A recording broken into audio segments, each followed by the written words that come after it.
Nosso Deus, nós te louvamos pela tua graça, pela tua bondade. Estarmos juntos aqui é um presente dessa graça e dessa bondade. O acesso que nós temos à tua palavra, a consciência do Evangelho em nós e teu Espírito em nosso coração. É por isso que nós agradecemos a ti. E nós pedimos que esse momento seja um momento de edificação, de crescimento, um momento de receber a tua mensagem para a nossa vida, para o nosso coração. Se derrame sobre todos nós aqui agora. É o que nós te pedimos em nome de Jesus. Amém. Amém. Amém.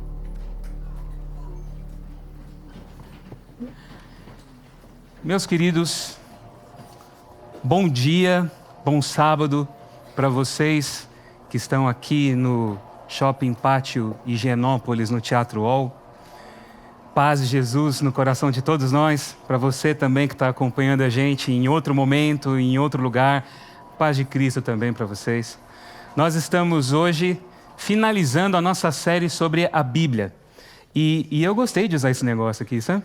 Então, vou usar de novo aqui com vocês hoje, porque a gente vai fazer aqui uma viagem pela história e a gente vai conhecer aqui algumas figuras importantes que vão ajudar a gente a entender aqui o nosso tema.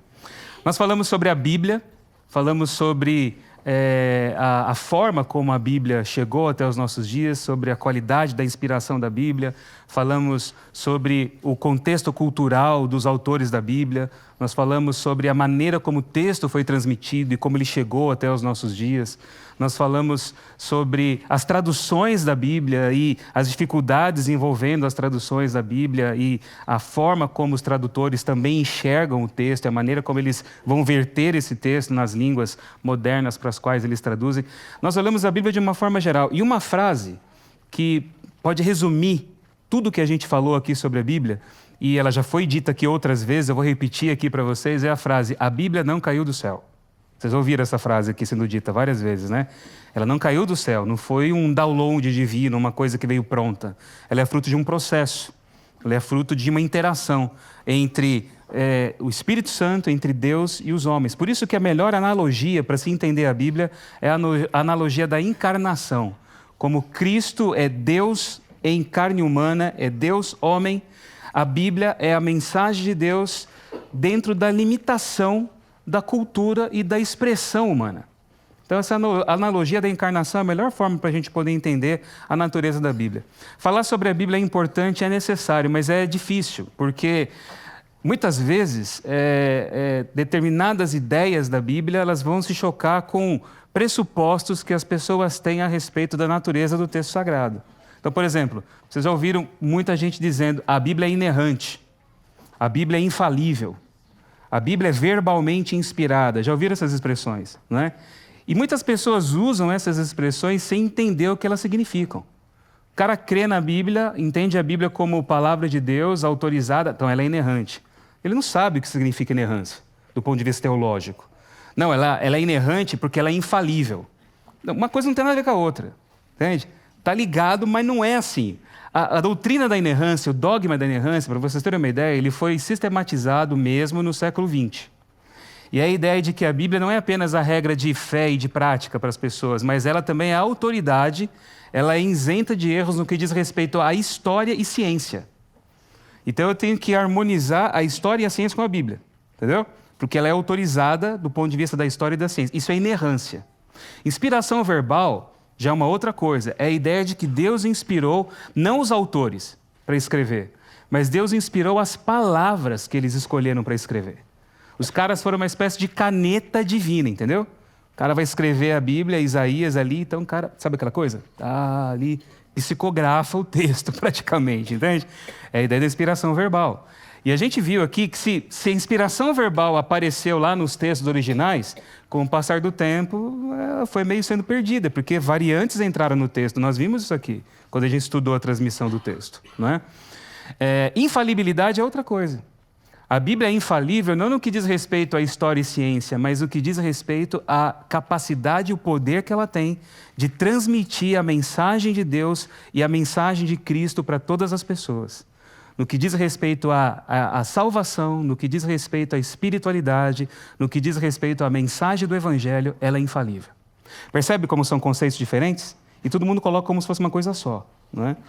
Falar sobre a Bíblia é complicado. E hoje eu quero abordar aqui o último tema dessa série, que vai tratar de um outro assunto também complexo, que é a formação do cânon da Bíblia. A palavra cânon significa literalmente régua, de medir. Você mede alguma coisa. Então, ela é a régua. O que é canônico é aquilo que é oficial, aquilo que é medido, aquilo que é o correto, entendeu? Aí vem a ideia cânon, tá? A formação do cânon da Bíblia.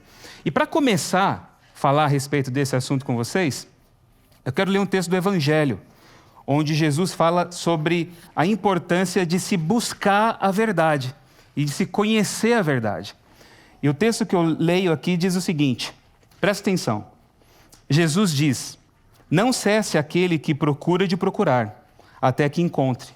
E quando encontrar, admirar-se-á, e admirado reinará, e tendo reinado, descansará de novo.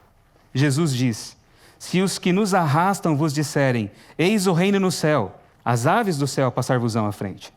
Se vos disserem que o reino está debaixo da terra, entrarão os peixes do mar à vossa frente. O reino de Deus está dentro de vós e fora. Quem se conhecer a si mesmo encontrará este reino. E quando vos conhecerdes, sabereis que vós sois filhos do Pai vivo. Se não vos conhecerdes a vós mesmos, estais na indigência e sois a indigência. Jesus diz: um homem velho de dias não hesitará em perguntar a um rapazinho de 7 dias acerca do lugar da vida, e viverá. Porque muitos primeiros serão últimos e os últimos primeiros, e tornar-se-ão um. Jesus diz: conhece o que está sendo diante do teu semblante, e o que está escondido de ti ser-te-á revelado. Pois não há coisa escondida que não se tornará visível, nem coisa sepultada que não será levantada. Você poderia dizer amém aqui para esse texto de Jesus? Amém? Vocês acabaram de dizer amém para o Evangelho Apócrifo de Tomé. Pois é. Jesus não disse isso que eu falei aqui para vocês. Ou se disse, falou diferente. Sabe aquela coisa, fala, mas fala diferente, né? Pois é, esse evangelho não é o evangelho canônico. É o evangelho apócrifo com umas notinhas assim místicas e gnósticas de Tomé. Parece até algumas frases de Jesus, né? Quando a gente lê assim. Algumas frases com as quais nós estamos familiarizados. Mas ele carrega a ideia de que você conhece você mesmo, você conhece Deus, e que o conhecimento de Deus é uma coisa misteriosa, restrita apenas a alguns poucos iniciados. Essa faz parte de uma teologia que foi se manifestar lá no 2º, no 3º século da nossa era. E não foi o apóstolo Tomé que escreveu esse evangelho aqui, usa o nome dele, mas não foi escrito por ele. É só para dar uma autoridade, para que esse texto seja mais aceito pelas pessoas, né? Agora fica a pergunta: por que então alguns evangelhos foram tirados ou não entraram na lista do cânon e alguns entraram? Quem escolheu os livros? Quando esses livros foram escolhidos? Quando que eles passaram a ser aceitos? Qual a intenção das pessoas que organizaram essa lista? Como que a gente pode conhecer essa história? Vocês já ouviram várias histórias a respeito disso. Várias lendas e teorias são apresentadas sobre a formação do cânon da Bíblia. Eu quero fazer hoje com vocês aqui uma viagem na história para poder explicar um pouquinho a respeito disso, tá? Quando a gente abre uma edição comum da Bíblia, como essa que eu tenho aqui na minha mão, que eu uso aqui, a Nova Almeida atualizada, a gente vê as listas dos livros que fazem parte da Bíblia. São 39 do Antigo Testamento e 27 do Novo Testamento. Só que nem sempre foi assim. Para vocês terem uma ideia, várias denominações cristãs têm cânons diferentes. A igreja etíope, ela tem um cânon de mais de 80 livros. Aqui vocês estão vendo 66. A igreja cristã etíope tem mais de 80. A Bíblia católica tem livros que não aparecem aqui.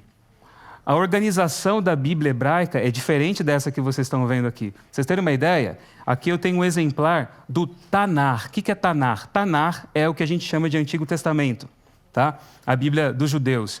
Então você tem 3 seções: a Torá, os profetas e depois os escritos.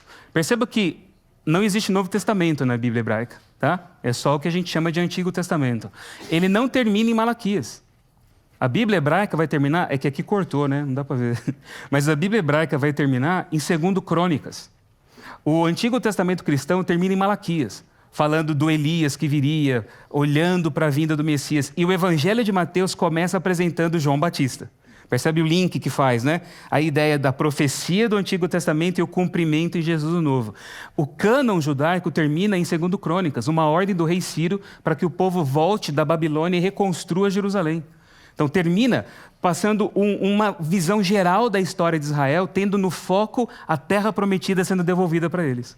Essa é a ideia teológica no final do cânon da Bíblia hebraica, como a gente conhece. Tá? Então, a ordem dos livros, ela aparece diferente. A Septuaginta, que é a tradução do hebraico para o grego, que foi feita no 3º século a.C., ela traz também uma outra ordem de livros e livros a mais que a gente nem conhece.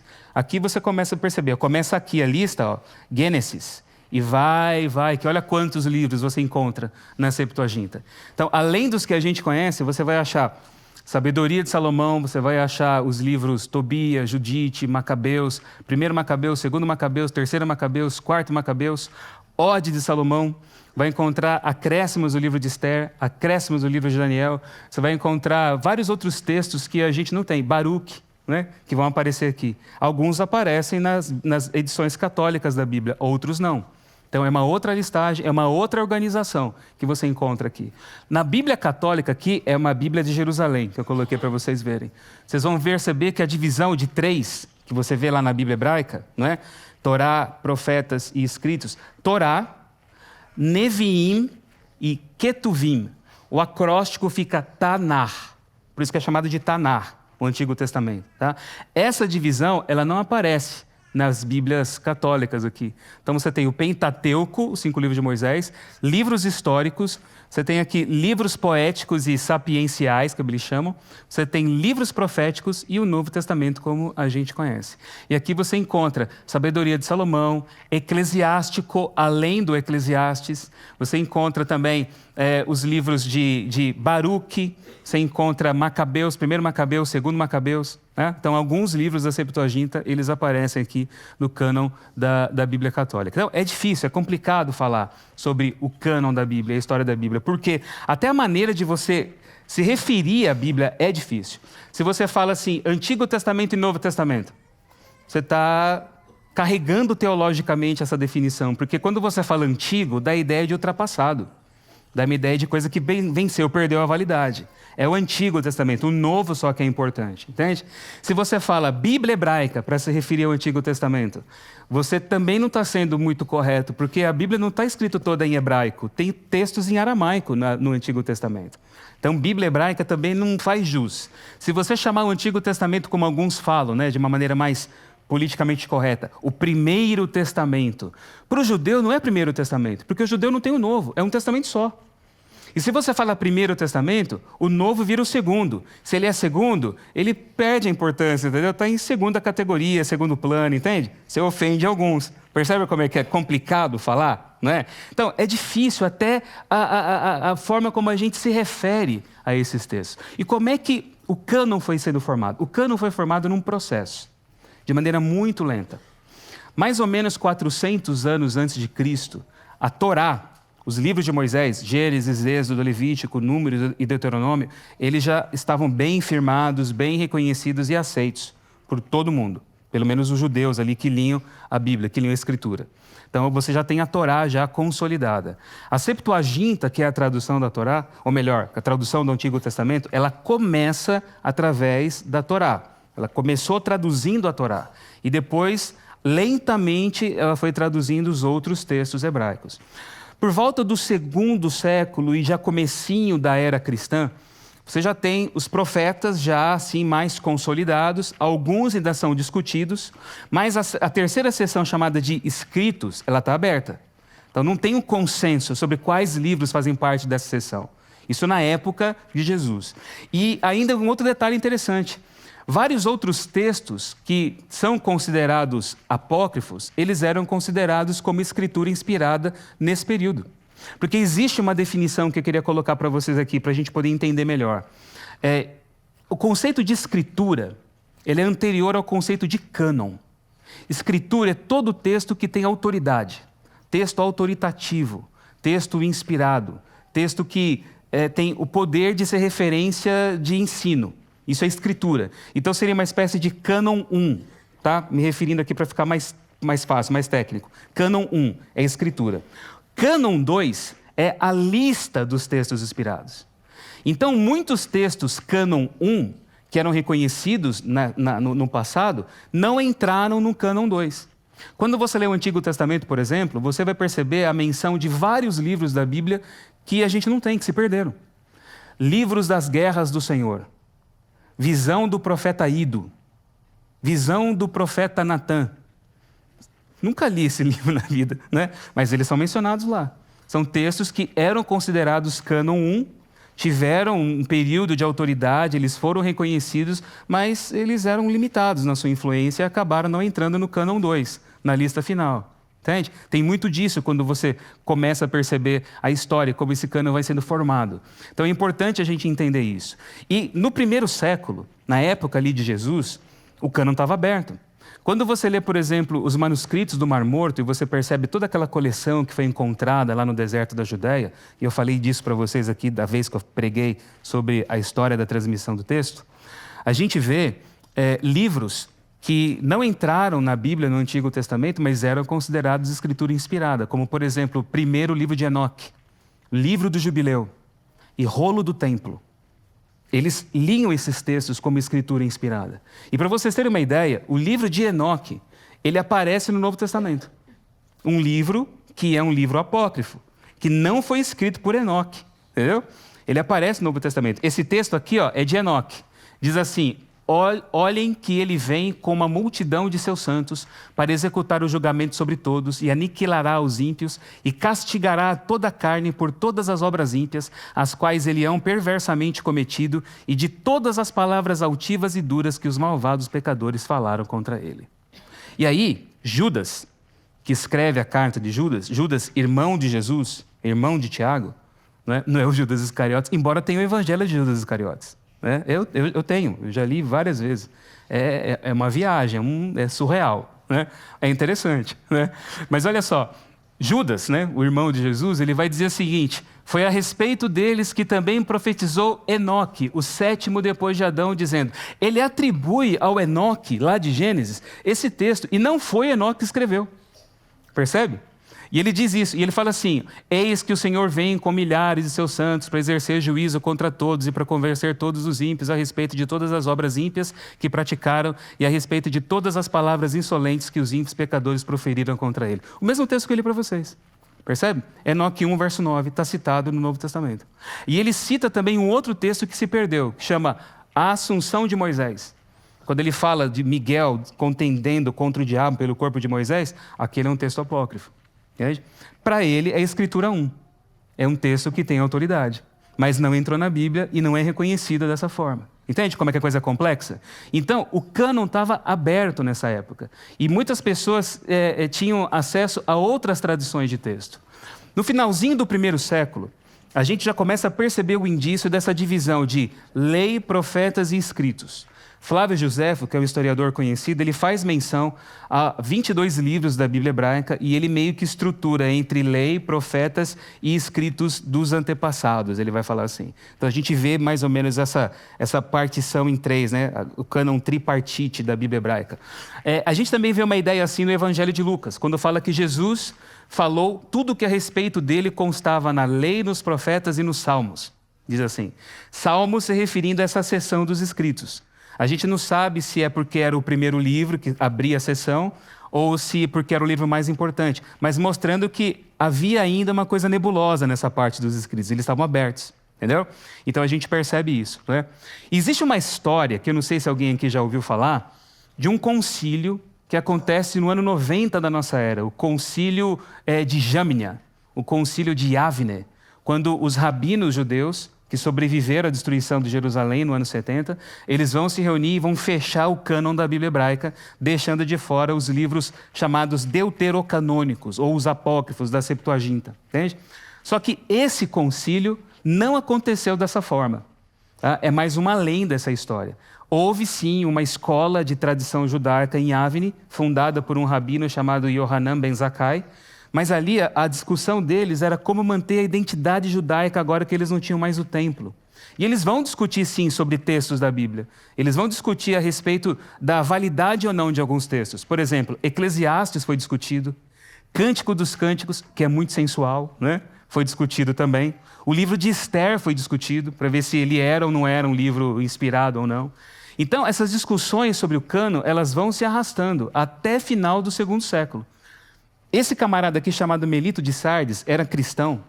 Diz a história que ele viaja para Jerusalém por volta do ano 170 para querer descobrir qual era a ordem do cânon que os judeus usavam do Antigo Testamento. E ele é um dos primeiros que vai se referir, um dos primeiros cristãos que vai dizer que eles tinham um Antigo Testamento. Ele vai dizer assim. E vai dizer também que esse Antigo Testamento era composto da lei e dos profetas. Então ele faz uma lista parecida com aquela que a gente conhece, mas ele deixa de fora o livro de Esther, mostrando que o livro de Esther também não era um livro muito bem aceito até final do segundo século. Tá? Então, as discussões vão acontecendo. E quando a gente olha a Septuaginta, que é a tradução do hebraico para o grego, a coisa fica muito mais complicada ainda, porque, como eu disse para vocês, ela vai sendo traduzida num processo lento. Vai começando lá no terceiro século. E até no segundo século, ela ainda não estava consolidada, a Septuaginta. E é a Septuaginta, que é a tradução grega do Antigo Testamento, que os cristãos vão usar. Paulo vai citar, a maioria dos textos que Paulo cita, todos são da Septuaginta. Ele faz algumas outras versões dele, ele tem algumas outras versões, mas a maioria é Septuaginta. Os cristãos vão estar usando a Septuaginta. E a Septuaginta, ela vai incluir não apenas livros considerados inspirados pelos judeus, mas ela é uma coleção de cultura judaica. Então ela vai trazer também escritos que foram produzidos e foram compilados tempos depois dos profetas. Então vai aparecer os Macabeus, vai aparecer Tobias, Judite, Baruque, tudo isso que eu mencionei para vocês aqui, como coleção judaica. E essas coleções circulavam, e os judeus que viviam fora da terra de Israel, eles usavam a Septuaginta. E os cristãos também foram influenciados por ela. Então, que tipo de Septuaginta os apóstolos conheceram, a gente não sabe. Porque não havia um livro encadernado para se comprar na livraria, entendeu? Septuaginta, não tinha isso. Uma coisa é fato, eles não citam esses livros aqui deuterocanônicos de maneira explícita no texto do Novo Testamento. Algumas alusões parecem que você encontra aqui e ali, mas eles não são citados assim. Se eles aceitavam ou não, a gente não sabe. Mas o fato é que os cristãos, depois dos apóstolos, eles usam a Septuaginta e eles aceitam esses livros como parte do cânon do Antigo Testamento. Então, a gente percebe isso. Agora, para a gente fechar aqui essa história do Antigo Testamento, o que a gente aprende disso aqui? O cânon bíblico não existia como uma lista fixa nessa época, até final do segundo século. Entende? Havia uma ampla variedade de textos autoritativos, incluindo a Torá, os profetas e outros escritos. O conceito de escritura era muito mais fluido, aberto à tradição oral e escrita, e ainda possível de debate, e passível de debate. Eles vão discutindo isso com o passar dos séculos. A Septuaginta servia como a Bíblia dos primeiros cristãos, trazendo inclusive os deuterocanônicos, que influenciaram fortemente a fé primitiva. Então, é isso que a gente entende desse período da história. E para vocês terem uma ideia, esse aqui é o Códice de Alepo, que eu já mostrei para vocês já, né? O Códice de Alepo aí famoso, né? O Códice de Alepo, que é do século X, ele não termina com o Segundo Crônicas. Ele termina com Esdras. É o último livro. Porque o finalzinho do livro de Esdras ele diz assim: lembra-te de mim, Deus, para o meu bem. A palavra Elohim e a palavra Tov, bom. Então, Elohim e Tov é um eco a Gênesis 1. Viu Deus tudo aquilo que ele havia feito, Elohim, e viu que era muito bom. Tov meod, muito bom. Sabe? Então, é uma forma de harmonizar o final com o começo, entende? Essa era a ideia de quem organizou o cânon. Para vocês terem uma compreensão que até o século X, as ordens ainda eram muito fluidas. Percebe? Da Bíblia que a gente tem aqui. O Novo Testamento, então, é outra história. É uma outra complexidade. Tá? A gente tem, assim, no Novo Testamento, grupos de textos que foram feitos em um período muito curto. No primeiro século, diferente da Bíblia hebraica, que são séculos de escrita, de revelação. O Novo Testamento ele é produzido num período muito curtinho. E quando a gente começa a estudar a história da circulação do texto, a gente começa a perceber que, logo no início, as cartas de Paulo começaram a circular como uma coleção. E eles eram considerados escritura autoritativa pelos cristãos, as cartas de Paulo. E é interessante que a forma como essa coleção é montada, ela vai seguindo uma estrutura, um padrão. Então, quando a gente percebe assim manuscritos das cartas de Paulo que sobreviveram até os nossos dias, manuscritos muito antigos, eles têm uma organização muito parecida. A coleção começa com Romanos, depois você tem 1º e 2º Coríntios, aí você tem Gálatas. Algumas coleções vão colocar Hebreus como carta de Paulo, outros não. Hebreus é meio contestada. Mas a gente vê também um padrão, assim, como se existisse um arquétipo de autoridade. Uma recensão que foi feita do texto lá no passado que serviu de modelo para os demais, entende? Você tem as cartas agrupadas assim, primeiro as cartas para as igrejas, depois as cartas para os indivíduos.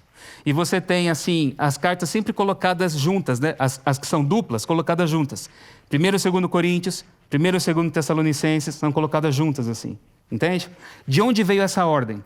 E outra coisa, quando as cartas foram escritas e enviadas, Paulo não colocou assim, carta de Paulo aos Romanos, título, e escreveu o texto. Ele não pôs título, não tinha título, entende? E como é que todo mundo sabia direitinho quem eram os destinatários dessas cartas?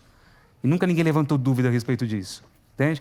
Porque tudo leva a indicar que lá no princípio, alguém ligado a Paulo, algum dos seus colaboradores, ou até mesmo o próprio Paulo, começou a organizar essas cartas, esse cânon. E por isso ele foi considerado autoritativo e modelo para todo mundo seguir depois.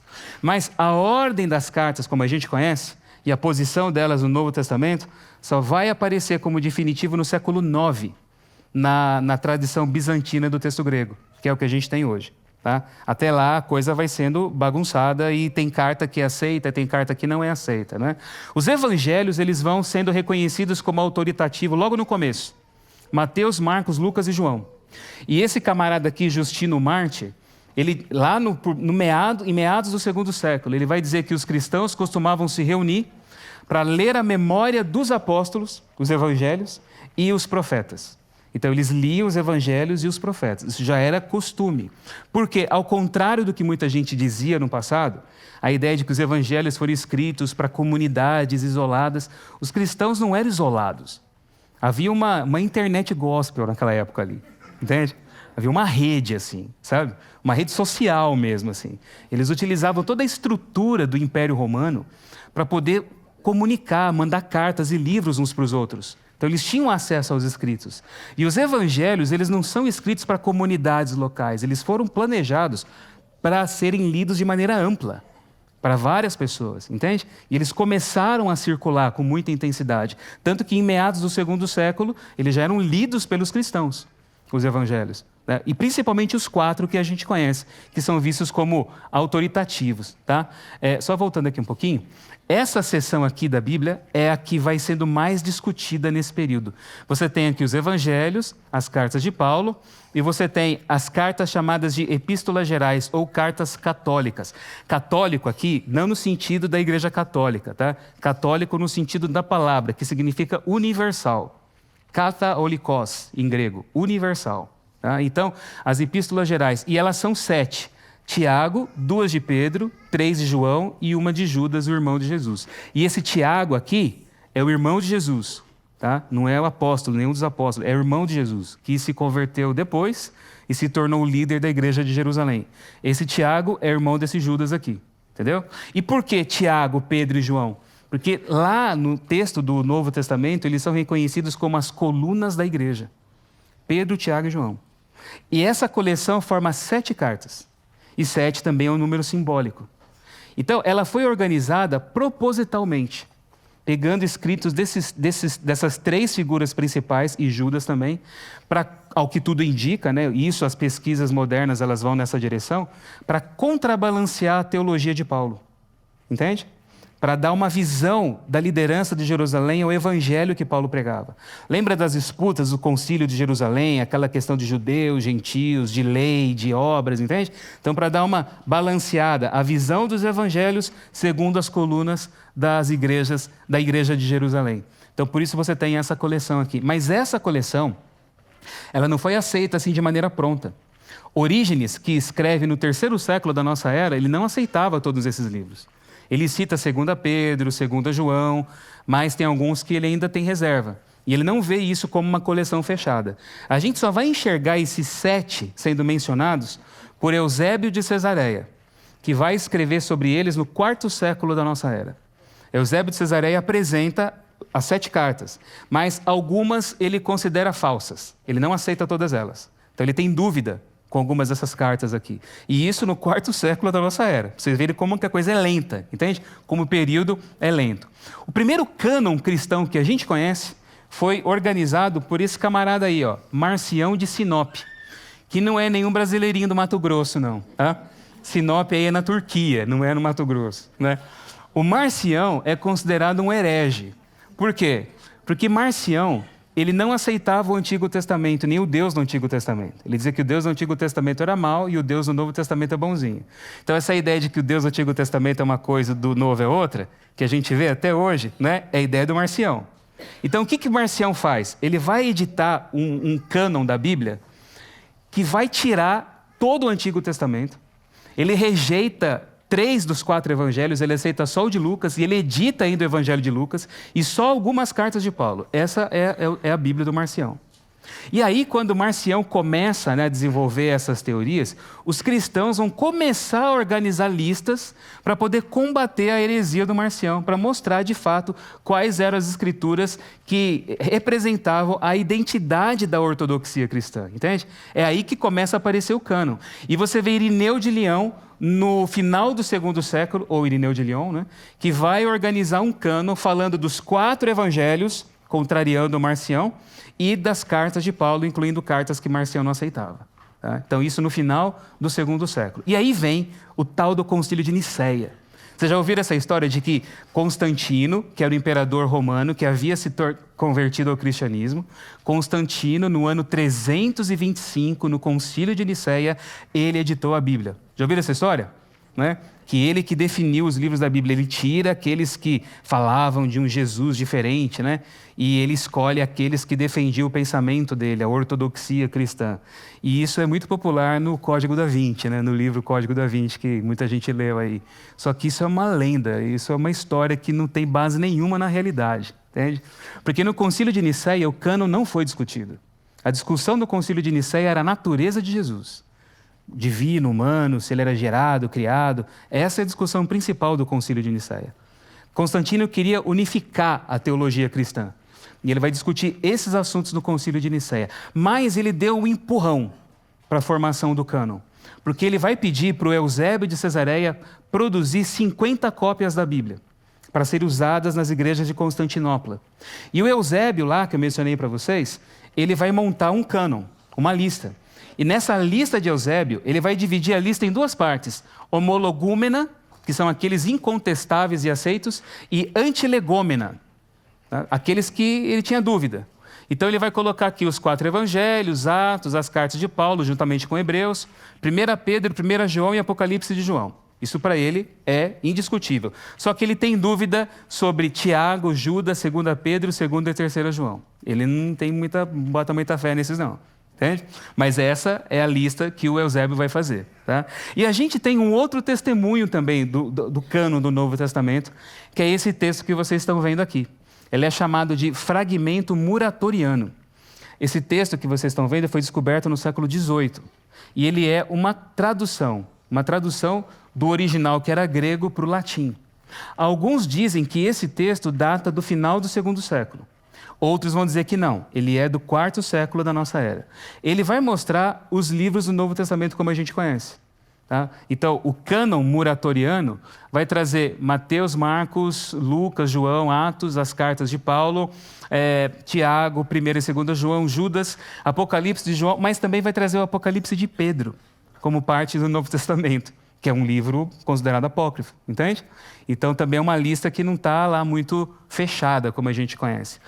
Esse aqui é um manuscrito que eu já mostrei para vocês. É o manuscrito do Códice Sinaítico. O Códice Sinaítico traz os 27 livros do Novo Testamento, os livros da Septuaginta, como aparece nas Bíblias católicas. Ele vai trazer toda essa coleção, só que ele vai trazer a Epístola de Barnabé e o Pastor de Hermas como parte do Novo Testamento. E isso no 4º século da nossa era. para vocês verem também que até aí o cano não estava fechado. A coisa só vai começar a ir para uma definição maior lá no finalzinho do quarto século. Atanásio de Alexandria, esse ilustre senhor que vocês estão vendo aqui, ele é o primeiro que faz a lista dos 27 livros do Novo Testamento como a gente conhece. Tá? E ele vai chamar de Antigo Testamento e Novo Testamento, ele vai colocar o padrão que a gente conhece. E esse padrão ele é reafirmado e votado, reconhecido pela igreja no concílio de Cartago, que acontece em 419 da nossa era. O concílio de Cartago vai fechar o Novo Testamento como a gente conhece. E a Bíblia, o Antigo Testamento, conforme as Bíblias católicas que a gente tem também. É o que vai ser firmado lá no concílio de Cartago. Mas ainda assim a discussão permanece, porque até hoje, em vários grupos cristãos, o Antigo Testamento não é consenso, não é a mesma coisa, não é igual. Entende? Então existe discussão a respeito disso. Qual é o padrão para se escolher esses livros que fizeram parte do Novo Testamento? Aqui você tem o padrão que eles usaram. Primeiro, apostolicidade. Tem que estar ligado a um apóstolo, ou a alguém ligado diretamente a um apóstolo. Ortodoxia. Tem que ensinar a verdade sobre Jesus e Deus conforme a gente conhece desde o princípio. Tá? Antiguidade, tem que ser lá do primeiro século, eles falam. Inspiração, tem que ser inspirado. Só que nem todo livro inspirado entrou também, né? Tem o Cânon 1 que eu expliquei para vocês também. Tem isso. E catolicidade, ou seja, a amplitude do uso. Catolicidade aqui é a amplitude, sendo usado pelo maior número possível de igrejas cristãs e reconhecido por elas. Então, o cânon, ele não foi votado, ele foi sendo reconhecido com o passar dos séculos, entende? E num trabalho muito lento, muito moroso. E aí a gente chega na parte final, que é na época da Reforma Protestante. Martim Lutero, ele vai traduzir a Bíblia do grego e do hebraico para o alemão, da época dele, e ele, ao contrário do que muitos dizem, ele não tirou livros da Bíblia. Lutero dizia o seguinte, que a base de autoridade é só a Escritura, não os concílios da igreja. A Escritura é a autoridade. E fala assim, ele dizia só a Escritura, mas ele mesmo tirou os livros que ele não concordava. Não é bem isso que acontece. O que Lutero vai fazer é optar, escolher pelo cânon hebraico. Ele quer aquilo que na cabeça dele é o mais original, então ele vai se limitar ao cânon hebraico. E o cânon hebraico não inclui os deuterocanônicos, que os protestantes vão chamar de apócrifos, entende? Esses livros da Bíblia Católica que eu mostrei para vocês, tá? Esses livros, eles foram realmente votados e inseridos mesmo em 1546 no Concílio de Trento, que é o concílio da Contra-Reforma, para combater as ideias de Lutero. É ali no século XVI que eles vão ser firmados mesmo como partes das Bíblias católicas, de maneira indiscutível, e depois no primeiro concílio do Vaticano eles são mais uma vez reafirmados. Mas é só aí, entende? Só nesse momento aí. E aí você vê, a Bíblia católica, ela é assim, com os deuterocanônicos fazendo parte. Tobias, Judite, 1º e 2º Macabeus, Sabedoria, Eclesiástico, que não é o Eclesiastes, tá? Baruque, Esther com acréscimos, tem partes a mais, diferente do hebraico, e Daniel com acréscimos. História de Susana, Bel e o Dragão, aparece tudo aqui em Daniel, no livro das Bíblias católicas, tá? Então, é uma leitura interessante, faz parte, é legal ler esses livros aqui, mas há disputas entre grupos religiosos. O fato, meus queridos, é que esse negócio do cânon é uma discussão que envolve muito autoridade. Quem comanda? Quem define?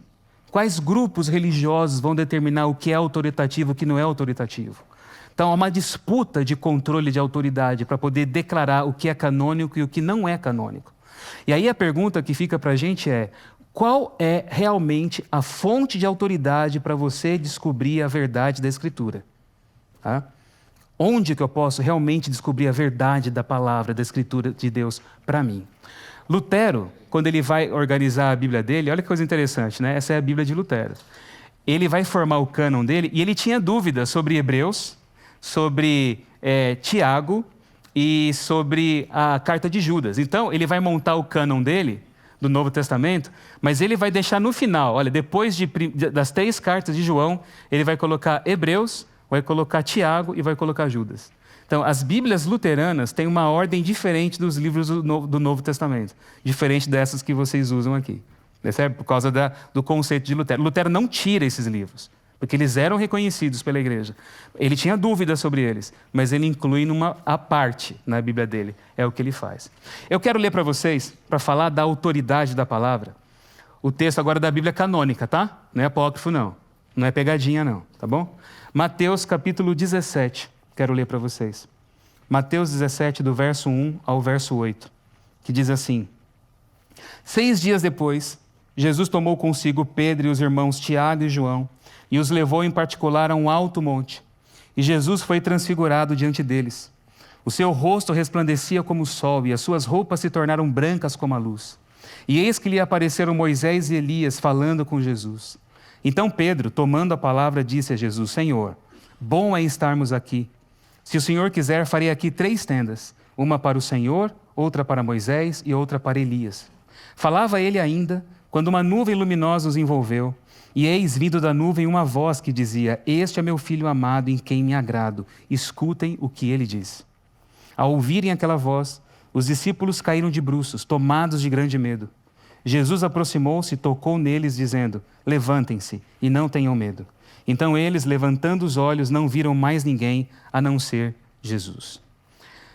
O texto aqui do Evangelho diz que Jesus, ele toma os seus discípulos e ele sai da região aqui da Galileia, onde ele geralmente ficava, e ele vai mais ao norte de Israel, para esse lugar aqui, Cesareia de Filipe. Ele vai para lá. E a região de Cesareia de Filipe, quando hoje você visita esse lugar, quando a gente vai para lá, vocês vêm aqui, isso aqui não é nuvem não, tá? Isso que vocês estão vendo aqui, no final da estrada, é o Monte Hermon. E esse pico nevado aqui do Monte Hermon é o ponto mais alto da terra de Israel. Está sempre nevado o Monte Hermon.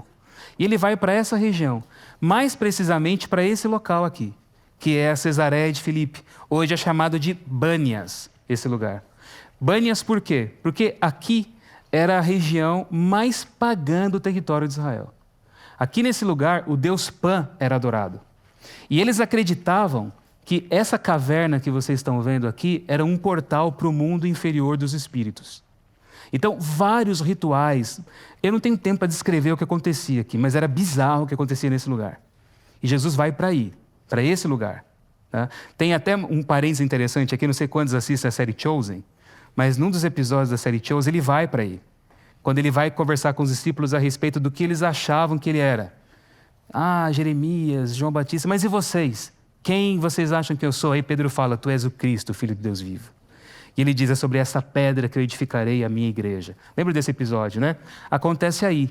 E lá na série Chosen eles reconstroem esse lugar. E quando os discípulos chegam, eles não mostram na série, mas eles fazem assim, eles fazem umas caras assim de nojo, daquilo que eles estão vendo.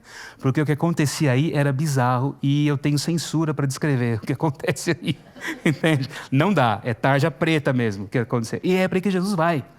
E nesse lugar, ainda hoje, quando a gente visita esse lugar, a gente vê nichos na parede onde os ídolos, os deuses ficavam. Pra vocês terem uma ideia de como era pagão mesmo esse lugar. E ele vai para aí.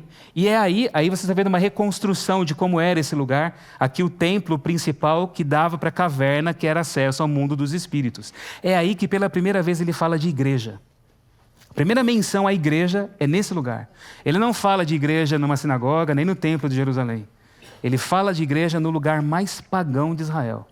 Mostrando para a gente que igreja é igreja, não nos espaços fechados, sagrados da religião, mas é olhando a vida como ela é, na cara, enfrentando o mal, a realidade da vida e da sociedade. É ali que igreja é igreja, entende? É aí que ele fala da igreja. E depois que ele fala isso, dessa conversa que ele tem, ele diz assim: alguns dos que aqui estão presentes não passarão não passarão pela morte antes que vejam o reino de Deus. E 6 dias depois diz a Bíblia que ele vai para o Monte Alto. Provavelmente o Monte Hermon, que é o monte que está aí. Esse é o sopé do Monte Hermon, é o comecinho dele. Ele não sobe no pico do Hermon, é óbvio, o Hermon é enorme. Mas ele sobe num ponto do Monte Hermon e lá acontece um fenômeno sobrenatural. Ele se transfigura, ele se resplandece, ele se torna um holofote, é um negócio magnífico. E só Pedro, Tiago e João veem isso. E aparecem 2 personagens misteriosos do lado deles, de Jesus: Moisés e Elias. E aí quando Pedro olha, ele fala: Senhor, vamos fazer 3 tendas, uma para Moisés, para o Senhor, para Elias. E quando ele está falando essa besteira, né, que Pedro aí já queria virar o Papa já. Já queria fazer a igreja das 3 tendas, entendeu? Para chegar aqui é só por intermédio de nós, né? Quando ele fala isso, desce uma nuvem, Deus está na nuvem, e uma voz calando Pedro, diz assim: este é meu filho amado, escutem o que ele diz. E quando essa voz se faz ouvir, eles caem de bruços com medo, e quando eles levantam os olhos, não tem mais ninguém, e diz o texto, eles viram só Jesus. E a pergunta que fica é, eu quero terminar com isso aqui: por que Moisés e Elias? Já pararam para pensar nisso? Muitas explicações a gente já ouviu sobre isso. Talvez a mais conhecida aqui entre vocês é aquela de que Moisés representa um grupo escatológico de salvos, né? Os que ressuscitarão quando Jesus voltar, os que serão ressuscitados, e Elias, aqueles que serão trasladados sem passar pela morte, porque Elias foi levado para o céu sem morrer. Então, os que morreram e ressuscitaram e os que foram levados para o céu sem morrer. Já ouviram essa explicação, não é? Mas a pergunta que fica é, não estou dizendo que ela está errada, tá? Mas a pergunta que fica é também outra. Quantas perguntas, né? O que eu quero deixar para vocês aqui como provocação. Será que Pedro, Tiago e João pensaram isso quando viram Moisés e Elias lá? E isso é uma lição didática para eles. O que eles pensaram? O que eles entenderam quando viram esses dois aí do lado de Jesus? Aqui vocês estão vendo o cânon da Bíblia. Moisés representa quem? A lei. E Elias representa quem? Os profetas. A lei e os profetas. Porque se é só alguém que foi para o céu sem passar pela morte, por que o Enoque não está aí? Por que é o Elias? Entendeu? Elias é o profeta por excelência. Entende? Então você tem a lei e os profetas. E quem é o centro da lei dos profetas? Quem é o glorificado do meio? Quem apenas é glorificado? Só tem um glorificado aqui. E diz o Evangelho de Lucas que eles conversavam com Jesus a respeito da morte dele em Jerusalém, para mostrar que o centro temático da Escritura é o sacrifício de Cristo. Esse é o reino de Deus. É aí que o reino é montado e baseado. Esse é o alicerce para a compreensão da natureza do reino de Deus. E quando a voz diz, esse é meu filho, escutem ele. O que o próprio Deus diz é que eu só entendo a lei e os profetas quando eu enxergo a lei e os profetas pela lente de Jesus. Ele é a Escritura. É por intermédio dele que eu entendo a palavra. Tudo aquilo que se coaduna e que reflete a natureza e o ensino de Jesus é a palavra de Deus, é a revelação de Deus para mim. Eu entendo Deus olhando para ele. Ele é Deus feito gente. Ele é a palavra que se tornou carne. Ele não é um tema da Bíblia. Ele é o clímax da Bíblia. Eu não posso ter uma leitura plana da Bíblia. Olhando a Bíblia e entendendo tudo com o mesmo nível de autoridade. Essa leitura plana da Bíblia, ela é muito limitada. Ela vai tender ao literalismo. E muitas vezes ela vai dar base ao fundamentalismo também. Essa leitura plana da Bíblia. A Bíblia é mais um relevo, entendeu? Você tem ali pontos altos e baixos, e o cume maior, o ponto de onde você enxerga tudo é Cristo. É através dele que eu tenho que entender a palavra. Foi assim que ele ensinou os discípulos a ler. Quando diz a Bíblia que ele falou tudo o que a respeito dele constava na lei, nos profetas e nos salmos. Eu não posso compreender a verdade divorciada dele. Eu tenho que ler a palavra pela lente daquilo que Jesus significa. Ele é a chave para eu interpretar o significado da Escritura. Aí tem muita gente que vai falar assim, me ouvindo agora. Ah, isso daí é perigoso. Isso é muito subjetivo. Isso relativiza a Bíblia. Entende? Como falaram a respeito do sermão que eu fiz aqui sobre a transmissão do texto, lembra? Chegaram a falar o seguinte, falaram para mim que eu queria fazer com que todos vocês desconfiassem da Bíblia, entendeu? Para que vocês não acreditassem na Bíblia e acreditassem em mim. Ficassem aqui ó, na minha mão. Ó. Olha como eu sou perverso, como eu sou manipulador. Cuidado, hein? Eu estou aqui, ó, enfeitiçando vocês com palavras doces, aquilo que vocês querem ouvir, né? Os falsos profetas do fim dos tempos, entendeu? Só que muitos que dizem isso são os que vão defender a inerrância da Bíblia, mas vão apresentar outras chaves hermenêuticas de interpretação humana para entender a Bíblia. Vão apresentar outras formas para se entender a Bíblia, outras fontes de autoridade que não vêm da palavra. Eles vão tirar a centralidade de Cristo, e vão se colocar como os intérpretes da palavra para vocês. como aqueles que formam o corpo autorizado de interpretação. Entende? E aí, quando isso acontece, a ideia de que você pode ler a Bíblia por você mesmo e pode compreender pelo Espírito Santo o que o Evangelho ensina, quando você entender quem é Jesus e compreender a natureza de Deus revelada em Cristo, essa ideia, quando ela é compreendida por cada um de nós, ela vai derrubar, ela vai minar todo esse poder de coerção, de controle, de domínio que o cristianismo tradicional engendra na mente da gente. Conhecer Cristo como a interpretação da palavra é libertação para a gente entender o que a palavra diz. O espírito verdadeiro do Evangelho. Por isso, meus queridos, leiam a Bíblia toda. Mas leiam a Bíblia pela lente de Cristo. Leia a história de Jesus. Leia os Evangelhos. E veja ali Deus como homem vivendo a nossa vida. E aprenda com Jesus como Jesus lidou com a religião, como Jesus lidou com o dinheiro, como Jesus lidou com a política, como Jesus lidou com os marginalizados, como ele lidou com os excluídos, como ele tratou as mulheres, como ele lidou com a sociedade. E ali você aprende quem Deus é. E é por meio disso que você lê toda a palavra. Assim foi que os apóstolos ensinaram e aprenderam. O que eu estou falando aqui foi ensinado pelos apóstolos, pelo próprio Cristo. Essa é a forma de entender a palavra. Jesus é a palavra encarnada. E só para finalizar, porque o cronômetro até travou aqui agora, tá? Para fechar mesmo aqui, tá bom?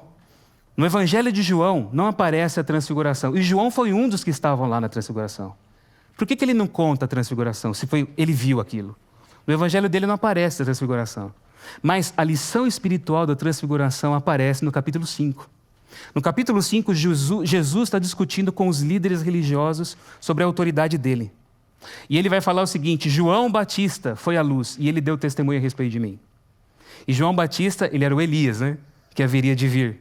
Ele é identificado por Jesus como o Elias dos tempos dele. Então você tem Elias ali. Ele deu testemunho de mim. Aí depois ele fala assim: Moisés escreveu a meu respeito. Se vocês crescem em Moisés, vocês creriam nas minhas palavras. Ele fala de Moisés, da lei. Então, os profetas e a lei. E ele vai dizer o seguinte: o Pai dá testemunho de mim. Ele fala, em João capítulo 5. Então você tem Elias, os profetas, a lei e o Pai testificando de Jesus. E o ensino principal dessa sessão aparece aqui no capítulo 5, num texto que vocês conhecem de cor. Capítulo 5, versículo 39 diz assim: vocês examinam as Escrituras porque julgam ter nelas a vida eterna, e são elas mesmas que testificam de mim. Contudo, vocês não querem vir a mim para terem vida. É o que ele fala. A palavra, sem Jesus, não traz vida. Não traz vida. A palavra sem Jesus, ela é usada para manipulação, para alienação, para controle, e, infelizmente, muitas vezes, para minar e para engendrar a intolerância entre nós. A palavra é Cristo. Cristo é a palavra de Deus. E a Bíblia te leva até Jesus. Essa é a missão dela. Simples assim. Senhor Jesus, nós agradecemos pela revelação do Teu caráter, do Teu Espírito nas Escrituras e no Evangelho. Que essa consciência de quem é Deus esteja presente em nós e que na nossa vida, seguindo os seus caminhos como discípulos teus, nós possamos reproduzir da mesma forma os seus valores no contato que temos com todos aqueles que estão à nossa volta. Que o Senhor nos ajude a ser assim. É o que nós te pedimos em teu nome. Amém. Amém.